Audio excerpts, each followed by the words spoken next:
Ngibonga ukuthi ngesonto ubaba umpostoli ungikhulekelile aphuma amadimoni.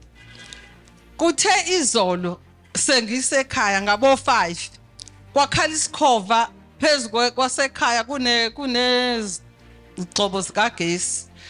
Ngakhuluma ngedwa ngathi yabona ke lo uyangijwayela. Ngavuka ngithe mangivuka ngathi mangithi ngavula nje umyango kusavele sabaleka. Ngaphinda ngathatha izitika ngayozifaka emasangweni ukuze njengoba bethi ngibavalele ngezitika nangamakhalende. Amakhalende ngiyawathenga bazalwane nginawo. Alikho iproduct engalisebenzisa kodwa ngifuna ukuphakamisa ukubonga ukuthi ingilosi yaseShalom ingisizile kakhulu ngiyabonga.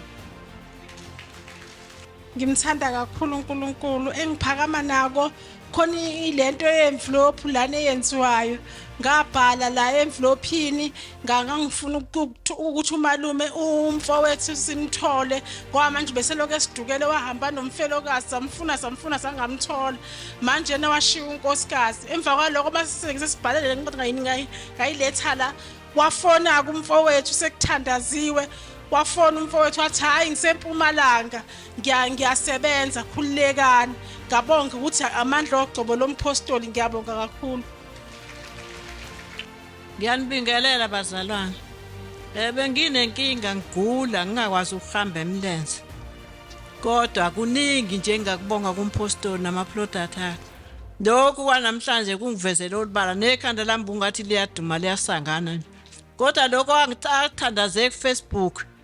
NgoLwesibili kuleli sonto nje. Ngizwe ukuthi dwi kwavuma noma ngihambe. Ngiyabonga bazalwane. Ngiyaphileka la ekhaya. Ngafika la ekhaya izinto zami zivalekile ngumuntu othanda utshwala bazalwane. Ngingengaka emzimbeni wangithatha uma wangiletha la ekhaya ngathola isandla sika baba umfundisi ubaba uNdlovu zaqala into zami zavuleka bazalwane. Umuntu mengaxoxela ungayitshosi ngiqamba amanga bengingafundi ngayeka isikole ka-11 but kuthe last year nga-apply esikoleni sengisuka ukuzothandazela ubaba Ndlovu ngathathwa eMsunduzi ngafunda ngonyaka odlule.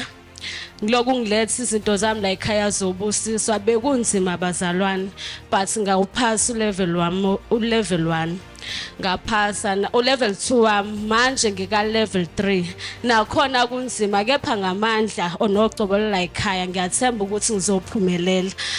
Bazalwane kuthe njalo ngathenga izinto zokufunda izinto ezikole njengolaptop kanje ngaqekezelwa endlini la ngihlala khona zantshontsho izinto engifunda ngazo.